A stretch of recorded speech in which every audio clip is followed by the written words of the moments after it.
বদলে গেল বিপিএল এর সূচি। চট্টগ্রামে হচ্ছে না কোনো ম্যাচ। সিলেটে খেলা হবে 12ই জানুয়ারি পর্যন্ত। ঢাকা পর্বে আসেনি কোনো পরিবর্তন।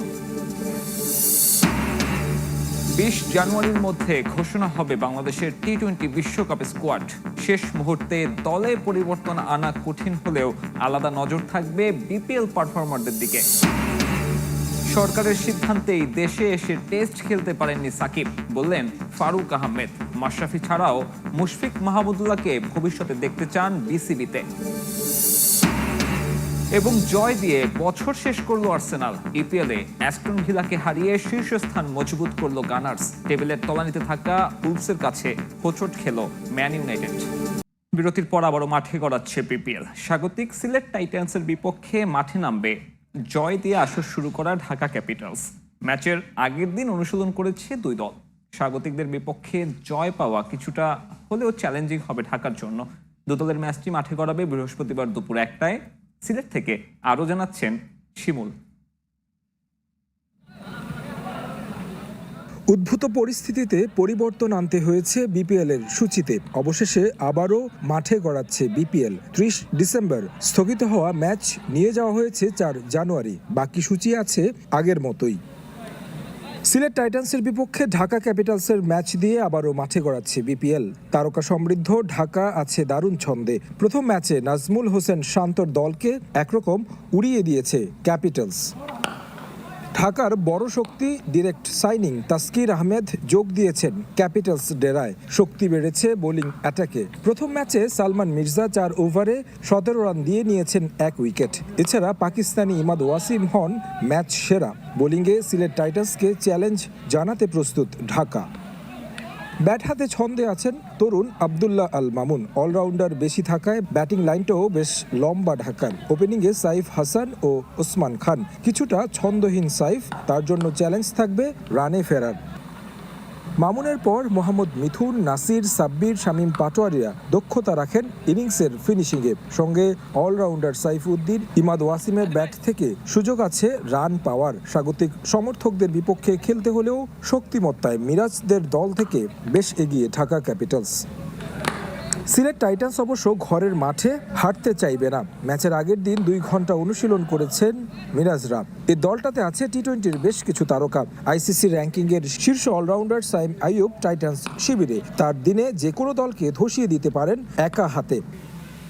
এছাড়াও শক্তি বাড়াতে এরই মধ্যে দলে যোগ দেওয়ার কথা আফগান অলরাউন্ডার আজমাতুল্লাহ ওমর জাইদ। তবে ভ্রমণ ক্লান্তি নিয়ে কতটা পারফর্ম করতে পারবেন সেটাই এখন দেখার বিষয়।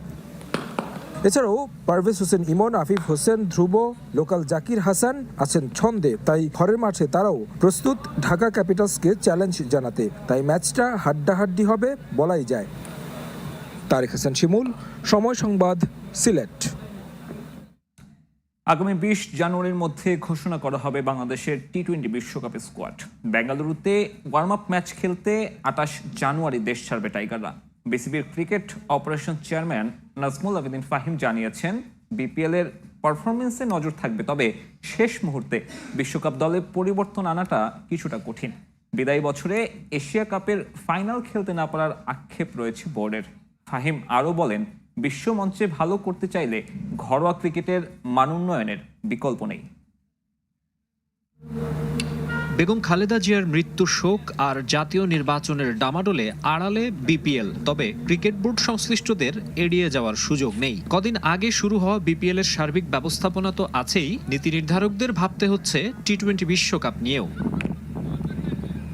মেগা ইভেন্টের জন্য স্কোয়াড মোটামুটি তৈরি, তবে এর বাইরেও বিপিএল এ কেউ চোখ ধাঁধানো পারফরমেন্স উপহার দিলে বিবেচনায় রাখতে হবে। যদিও শেষ মুহূর্তে খুব একটা পরিবর্তনের পক্ষে নয় বিসিবি। ওয়ার্ল্ড কাপ এত কাছে যে ইট ইজ ভেরি ডিফিকাল্ট। আরও একটা ট্রফি শূন্য বছর পার হয়ে গেল। আসন্ন টি-20 বিশ্বকাপেও চ্যাম্পিয়ন হওয়ার স্বপ্ন বাস্তবসম্মত নয়। ঝুলে আছে 2027 ওয়ানডে বিশ্বকাপে সরাসরি খেলাও। এই শিরোপা খরা ব্যথিত করে বোর্ডকে। আরো ভালো খেলতে পারার মতো একটা দল, এবং আমরা দেখছিলাম এশিয়া কাপের কথা যদি যদি বলি, এশিয়া কাপে আমরা খুব ভালো খেলতে খেলতে হঠাৎ করে কিন্তু আমরা এশিয়া কাপ থেকে বাদ পড়ে গেলাম। আমাদের সুযোগ ছিল ফাইনাল খেলা, ওই আক্ষেপটা আছে। 50 ওভার্স গেমে আমরা একেবারে পূর্ণ শক্তি দল নিয়ে সবসময় খেলতে চাইবো। মিনিমাম 8th পজিশন করতে হবে আমরা যদি কোয়ালিফাই করতে চাই। এই বিশ্বকাপ শেষ হয়ে গেলে আমাদের ফোকাসটা পুরোপুরি চলে যাবে ওইদিকে। অলরেডি আমরা এটা নিয়ে চিন্তা ভাবনা আলাপ আলোচনা করেছি, বাট ফোকাসটা ওখানে চলে যাবে। এটা এইদিকে চোখ রেখে কিন্তু মুস্তাফিজকে আমরা পুরো আইপিএলে কিন্তু ছাড়িনি। আমাদের দল বাইরে গিয়ে খেলবে, খেলে আরও নিজেদের ডেভেলপ করবে, ওটার উপর যে নির্ভরশীল হয়ে যায় তা আমার মনে হয় এটা কাজের কাজ হবে। আমাদের ডোমেস্টিক ক্রিকেটকে আরও কম্পিটিটিভ করতে হবে। আমাদের ডোমেস্টিক ক্রিকেট আন্তর্জাতিক মানের প্লেয়ার তৈরি করে না, সমস্যা হচ্ছে এটা। আমাদের আন্তর্জাতিক মানের প্লেয়ার তৈরি হয় কিন্তু জাতীয় দলে এসে।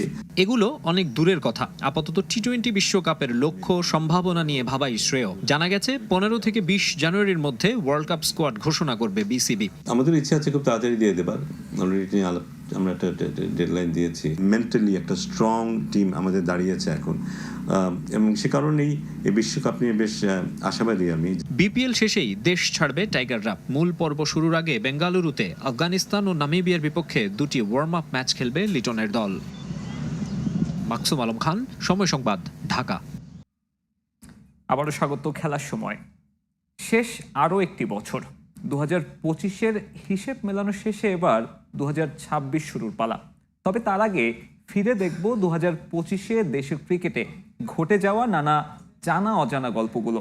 গৌরবময় অনিশ্চয়তার খেলা ক্রিকেট, আর দেশের সে ক্রিকেট এবার রং বদলেছে সময়ে সময়ে। যদিও অনিশ্চয়তা যা ছিল তা পুরোটাই মাঠের বাইরে। মাঠের ভেতরের লড়াইয়ে পুরো বছর জুড়েই আহামরি কোনো পারফরমেন্স দেখা যায়নি টাইগারদের কাছ থেকে।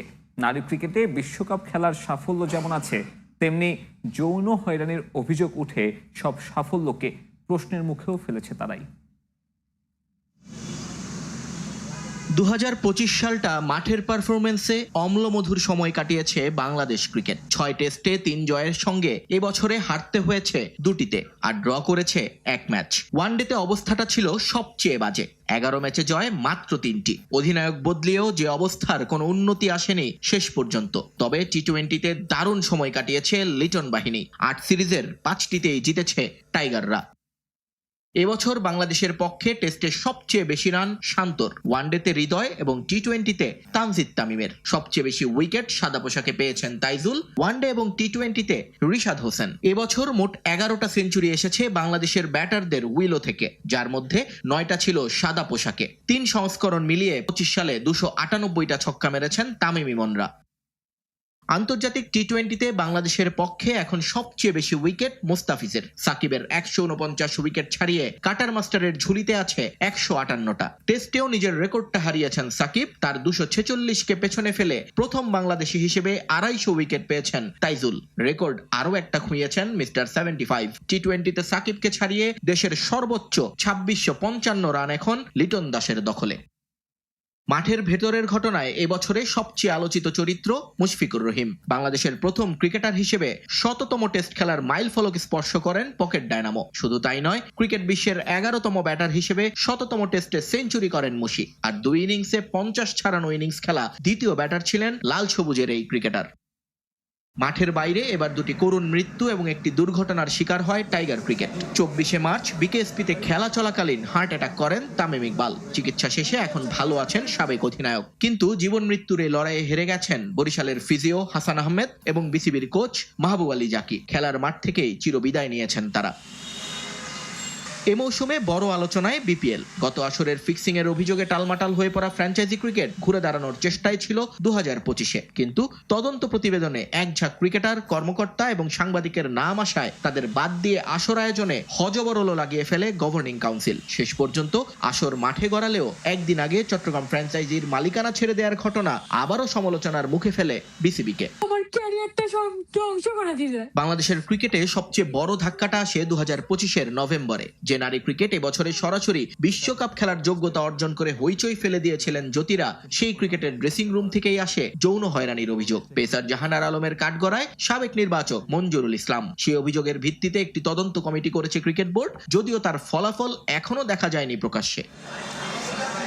2025 সালে বাংলাদেশ ক্রিকেটের সবচেয়ে আলোচিত ঘটনাটি ঘটে মাঠের বাইরে। 2024 সালে পাপং গং চলে যাওয়ার পর সভাপতির দায়িত্ব নেওয়া ফারুক আহমেদকে ছুড়ে ফেলা হয় এই বছর। নানা অনিয়মের অভিযোগ এনে তার থেকে সমর্থন সরিয়ে নেন তৎকালীন ক্রীড়া উপদেষ্টা আসিফ মাহমুদ সজীব ভুইয়া। ফারুকের জায়গায় আসেন আমিনুল ইসলাম বুলবুল। শুরুতে 6 মাসের অন্তর্বর্তীকালীন দায়িত্ব নিলেও পরে ক্ষমতার চেয়ারটা আঁকড়ে ধরেন তিনিও। 6 অক্টোবর এক বিতর্কিত নির্বাচন অনুষ্ঠিত হয় ক্রিকেট বোর্ডে। উপদেষ্টার সরাসরি হস্তক্ষেপের অভিযোগ এনে প্রার্থিতা প্রত্যাহার করে নেন তামিম ইকবাল সহ 16 প্রার্থী। প্রতিপক্ষবিহীন এক নির্বাচন শেষে পুনরায় দায়িত্ব নেন প্রথম টেস্ট সেঞ্চুরিয়ান, যার জের এখনো টানছে বাংলাদেশের ক্রিকেট। এই বোর্ডকে অবৈধ ঘোষণা করে বিসিবির অধীনে সব লিগ বর্জন করেছে 44টি ক্লাব।